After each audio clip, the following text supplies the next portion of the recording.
Bab 78, gila, kalau aku bilang aku meramalkannya, Anda percaya? Tanya Michael sambil tersenyum. Menurutku, aku percaya padamu, karena saat anggur itu dikirim kembali, Robin sangat merahasiakannya, hanya aku dan ayahnya yang tahu. Kemudian, Jay menyeruput tehnya dan lanjut berkata, tapi, hal ini memang agak tidak nyata. Kalau kamu orang tua berumur 70 atau 80 tahun, aku tidak akan berpikir berlebihan. Tapi, kamu hanya orang muda berumur 30 tahun. Kata-kata selanjutnya sudah tidak perlu diucapkan. Jay jelas-jelas masih tidak percaya pada Michael. Meskipun Robin sudah memberitahunya tentang hunian Golden, jual kosong Hyundai, dan peniruan mobil Tesla. Hal inilah yang paling mengejutkan Jay. Jika bilang Michael benar-benar bisa meramal, orang biasa tentu saja sulit menerimanya. Jika bilang Michael tidak bisa meramal, bagaimana Michael bisa mengetahui hal-hal ini lebih dulu? Untuk masalah anggur, bisa diasumsikan Michael kenal pedagang anggur asing. Untuk masalah hunian Golden, bisa diasumsikan Michael punya orang dalam. Namun, bagaimana dengan jual kosong Hyundai dan saham mobil Tesla? Apa ada jejak yang bisa menjelaskannya? Jelaskan apanya? Bagaimana dia bisa tahu wanita tua berumur 60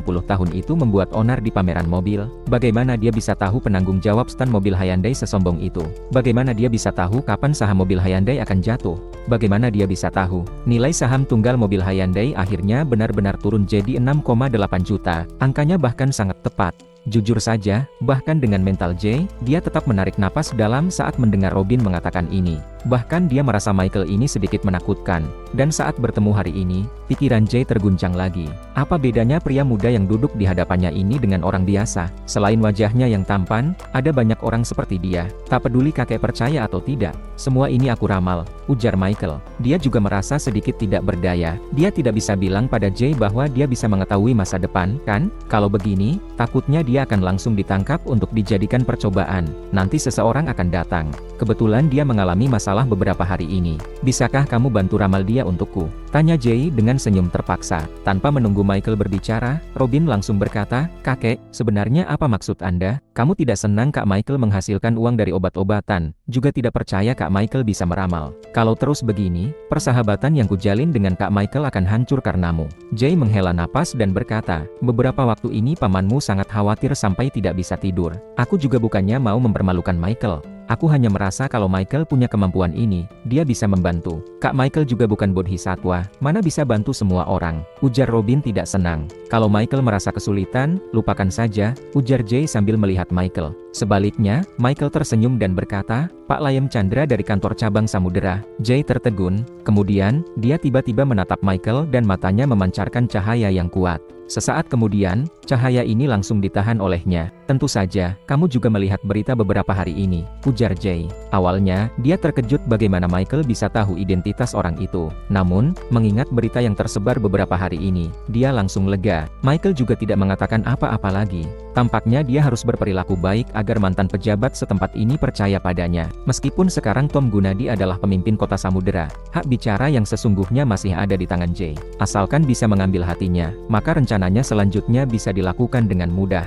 Tidak lama kemudian, seorang pria paruh baya berseragam polisi dengan wajah lelah buru-buru memasuki halaman. Benar saja, dia Layem Chandra, pemimpin kantor polisi kota Samudera. Kakek, Layem berkata pada Jay sambil menganggukkan kepalanya. Kemudian, dia mencari tempat duduk dan menuangkan secangkir teh untuk dirinya sendiri tanpa sungkan. Melihat penampilanmu ini, kamu lagi-lagi barusan pulang kerja, tanya Jay. Jangan ungkit itu. Sekarang tidak ada yang namanya pulang kerja, karena orang-orang brengsek itu, sekarang seluruh kota Samudera kacau. Kalau mereka sudah kutangkap, aku akan bunuh mereka satu persatu, ujar Layem dengan ekspresi jelek. Paman, apa yang terjadi? Tanya Robin dengan ragu. Kamu tidak lihat berita? Layem bertanya balik. Robin langsung mengeluarkan ponselnya dan tak butuh waktu lama baginya untuk tahu kenapa Layem begitu cemas dan marah. Pada hari Imlek, terjadi pembunuhan di kota Samudera. Menurut analisis, hal itu disebabkan oleh perampokan. Saat tersangka mencuri, kebetulan pemilik rumah beranggotakan 3 orang kembali.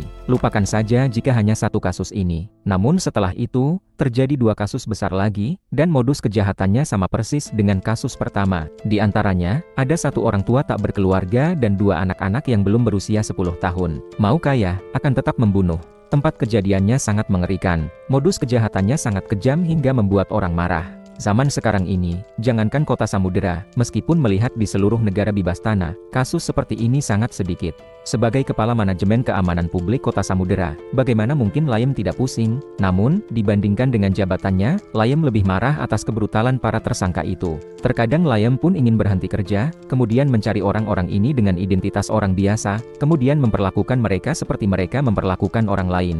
Namun, hal ini tentu mustahil. Sejumlah besar polisi telah dikerahkan di Kota Samudera, akan tetapi tersangka belum ditemukan hingga saat ini. Apalagi, hanya dengan kekuatan Layem seorang. Menurutmu, bagaimana mereka bisa melakukan hal sekejam itu pada dua anak yang belum genap 10 tahun? Layem hampir saja meremas gelas di tangannya sampai hancur. Kemudian dia berkata, kalau benar-benar demi uang, mereka cukup curi uangnya dan kabur, kan? Awalnya mereka sudah menyamar sebaik itu, apa masih takut dua anak itu mengingat mereka? Memangnya anak kecil mengerti apa? Atas dasar apa mereka begitu kejam pada dua anak itu? Robin terdiam. Akhirnya, dia mengerti kenapa kakek meminta bantuan Michael. Orang-orang bangsat ini memang pantas mati. Kulihat di berita, pelakunya ada 3 orang, tanya Jay. Benar, ada 3. Kemudian, Layem mengangguk dan menambahkan, setelah penyelidikan beberapa hari ini, pada dasarnya bisa dipastikan bahwa jumlah pelakunya adalah 3. Meski saat itu mereka pakai topeng, tapi dari sosok di CCTV bisa dilihat usia mereka tidak terlalu tua. Alat yang digunakan saat melakukan kejahatan juga merupakan pisau dapur,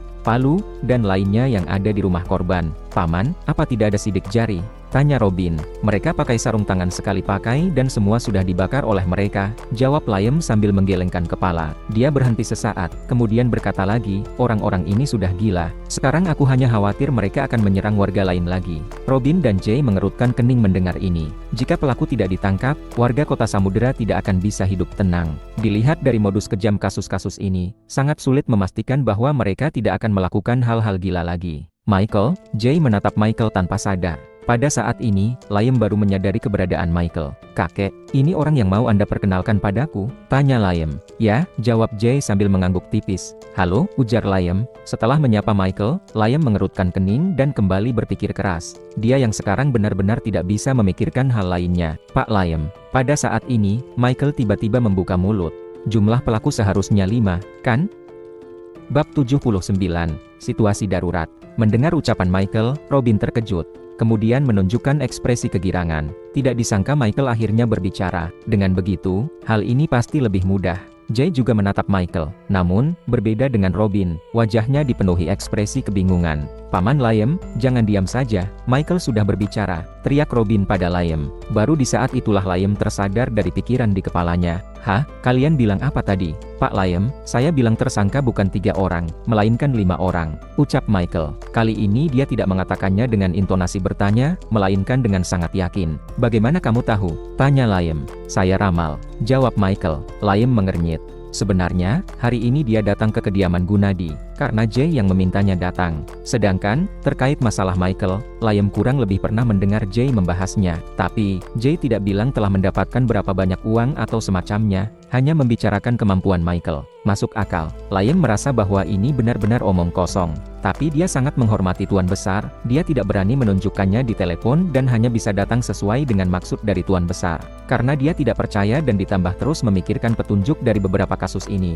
ia awalnya tidak menggubris Michael. Sekarang, mendengar perkataan Michael, dalam hati Layem tidak hanya merasa tidak senang sedikit pun, sebaliknya malah merasa sedikit kesal. Anak muda, kasus pembunuhan ini bukan mainan anak-anak, mengerti? Ucap Layem. Kalau memang permainan anak-anak, saya tidak akan mengatakannya pada Pak Layem, jawab Michael. Dalam hati Layem muncul sebuah api. Dari awal dia sudah merasa cukup pusing karena beberapa kasus ini. Orang ini malah menipunya dan Tuan Besar di sini dengan bermodalkan kepercayaan dari Robin. Kek, saya masih ada urusan, pamit undur diri dulu. Di depan Jay, Layem juga tidak bisa apa-apa, jadi ia berniat untuk pergi. Tunggu sebentar, teriak Jay, kenapa buru-buru? Memangnya kamu pulang sekarang bisa memecahkan kasus? Tidak ada salahnya kan mendengarkan analisa dari Michael? Layem menggertakkan giginya. Analisa? Dia menganalisa apa? Jelas-jelas hanya ada 3 tersangka. Hanya dengan dia bicara, lalu bisa langsung berubah jadi kelima. Kalian mempermainkan polisi. Setelah selesai berbicara, Layem berkata pada Michael, kami menelusuri 3 hari 3 malam memastikan bahwa tersangka ada 3 orang. Rekaman kamera pengawasnya juga ada. Kamu pikir bisa membohongi Robin dan mempermainkan kami? Sampai pada ujung perkataannya, nada bicara Layem semakin tinggi sampai hampir berteriak. Dia sudah tidak tahan lagi. Bagaimana bisa Robin termakan omongan penipu semacam ini? Pak Layem, saya mengerti perasaan Anda sekarang. Sebagai pelayan publik yang bekerja keras, Anda pasti merasa jengkel dan marah karena ketiga kasus ini. Tapi jujur saja, saya bukan penipu seperti yang Anda pikirkan.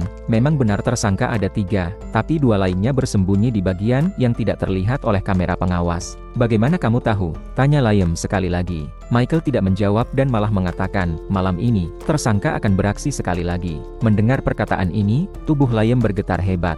Hal ini yang dia paling khawatirkan sekarang. Kalau saya tidak salah, Pak Layem seharusnya tinggal di Taman Pusat. Kelas piano jam 8 anak Anda berakhir pukul 10, benar bukan? Ucap Michael. Bagaimana kamu tahu? Ini merupakan ketiga kalinya Layem menanyakan pertanyaan ini. Namun, 2 sebelumnya adalah keraguan dan ketidaksabaran. Kali ini malah dipenuhi dengan ketakutan. Tempat tinggalnya bukanlah sebuah rahasia. Banyak orang yang mengetahuinya. Tapi, anaknya ada kelas piano jam 8 dan berakhir pukul ke-10.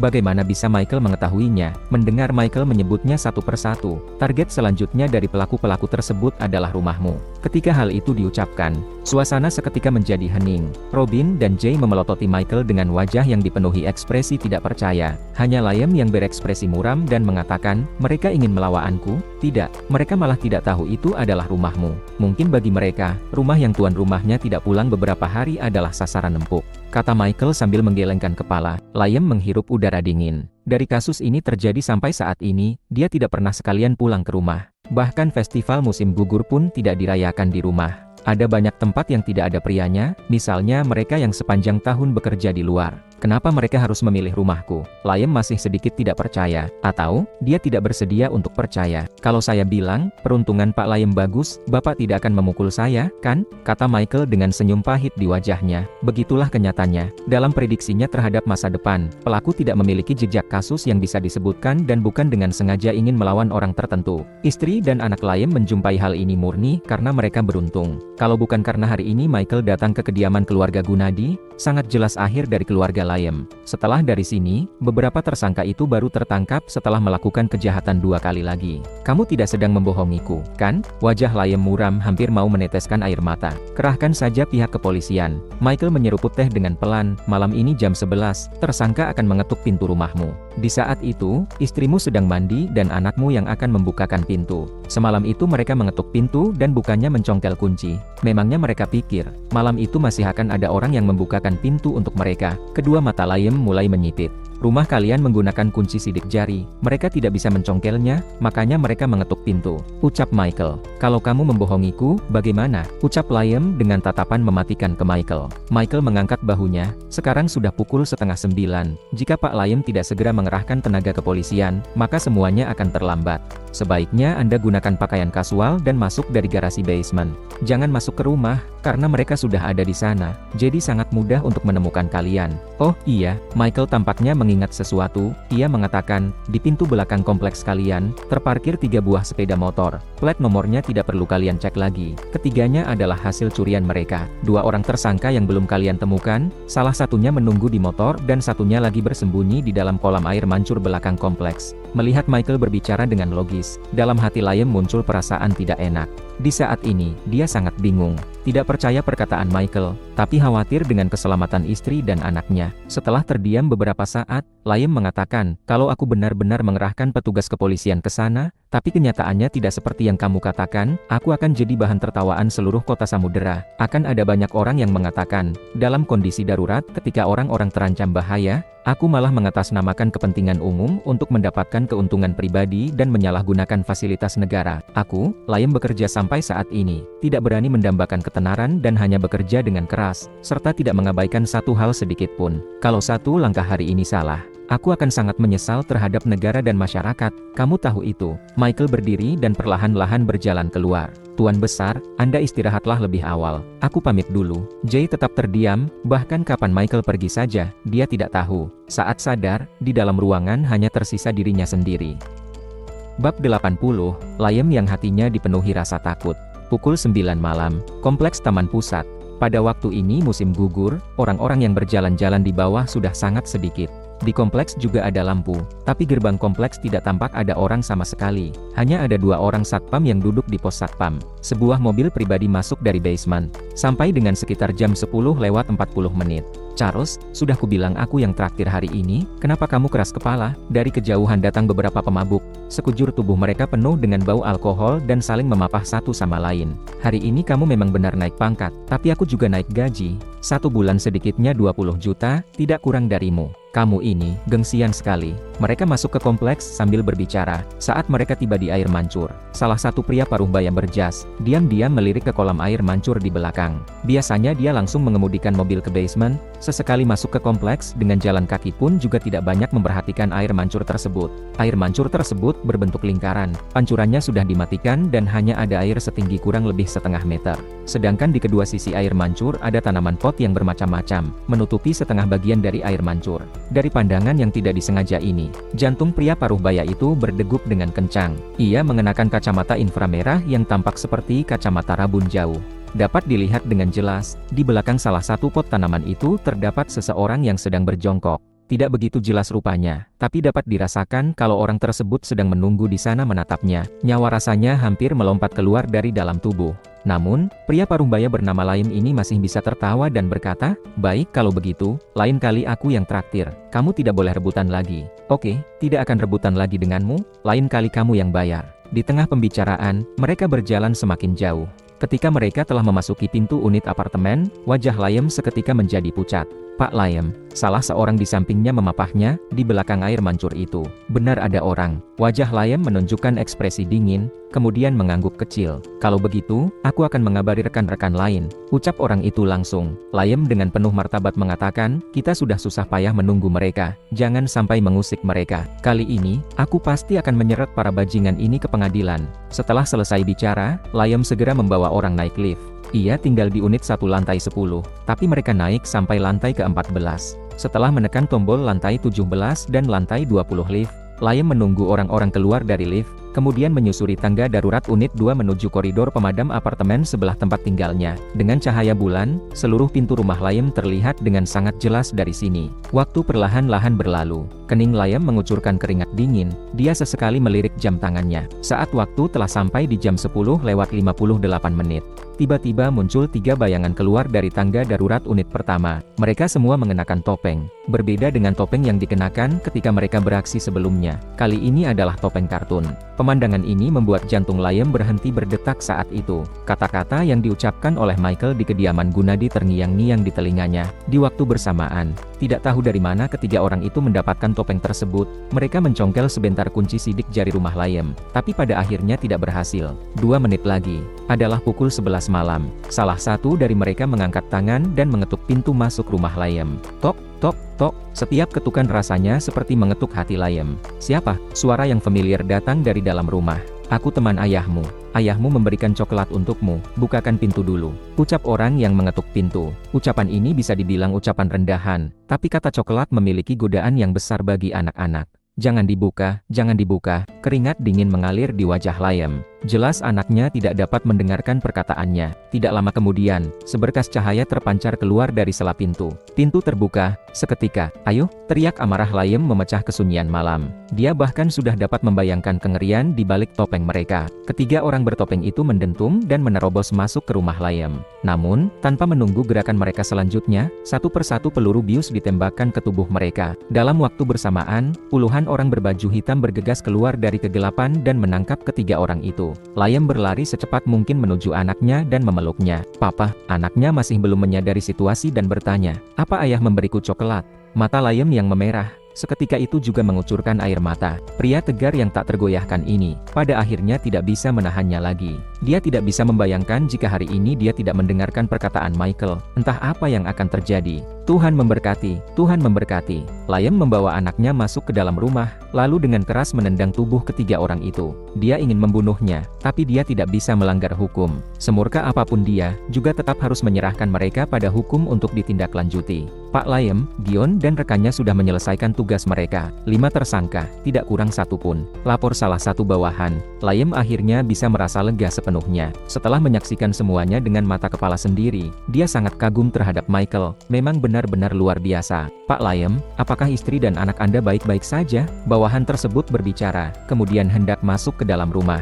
Layem segera menghentikannya dan mengatakan, mereka tidak apa-apa, kamu tidak perlu masuk ke dalam. Beberapa bawahannya terdiam, mereka saling memberi kode, ada apa dengan Pak Layem? Mana mereka tahu, istri Pak Layem ternyata sedang mandi saat ini. Setelah mengusir keluar bawahan-bawahannya, dalam kepala Layem muncul sebuah pertanyaan. Jika Michael tahu kalau istrinya sedang mandi, apa jangan-jangan Yulia dan Nelson tinggal di rumah sewa Charlotte? Michael sebaliknya malah dilempar kembali ke apartemen yang dia sewa. Mau bagaimana lagi? Memang tidak bisa ditinggali lagi. Pukul 6 pagi, Michael bangun. Setelah jogging pagi selama 1,5 jam, ia kembali ke apartemennya untuk mandi. Ketika dia berniat memesankan makanan untuk orang rumahnya, tiba-tiba orang asing menelepon. Michael menampilkan senyum di wajahnya. Ketika mengangkat telepon, pertama ia mengatakan, "Selamat Pak Layem, telah memecahkan kasus besar." Di telepon itu, Layem terdiam sejenak. Kemudian mengatakan, dari sisi masyarakat, aku mengucapkan terima kasih atas petunjuk yang kamu berikan, sehingga kami bisa memiliki kesempatan untuk menangkap bajingan-bajingan itu. Dari diriku pribadi, terima kasih, telah menyelamatkan istri dan anakku. Pak Layem berlebihan. Berkontribusi untuk keamanan masyarakat merupakan kewajiban setiap orang. Baiklah keluarga Anda atau bukan, jika saya bisa membantu, pasti saya bantu, ucap Michael. Ucapan ini memang bukan omong kosong. Orang yang setidaknya baik hati dan dalam kondisi mampu, pasti tidak akan membiarkan penjahat-penjahat itu melakukan kejahatan. Aku tidak pandai bicara, tapi intinya terima kasih. Aku harap, tindakanku yang dulu pernah menyalahi Anda, tidak Anda masukkan ke hati, ucap Layem dengan suara berat. Dia memiliki identitas yang berbeda, tentu saja tidak bisa seperti Robin yang mengatakan, pasti akan membantu, jika kedepannya ada masalah. Namun, Michael kurang lebih juga bisa mengerti perasaan Layem. Pak Layem, apa saya sekarang boleh mengatakan, kalau saya berteman dengan pihak kepolisian? Ucap Michael sambil tertawa. Layem tidak menjawab dan malah balik bertanya, sebenarnya, masih ada satu pertanyaan yang ingin aku tanyakan. Pertanyaan apa? Apa kamu ada mengintip istriku mandi? Michael,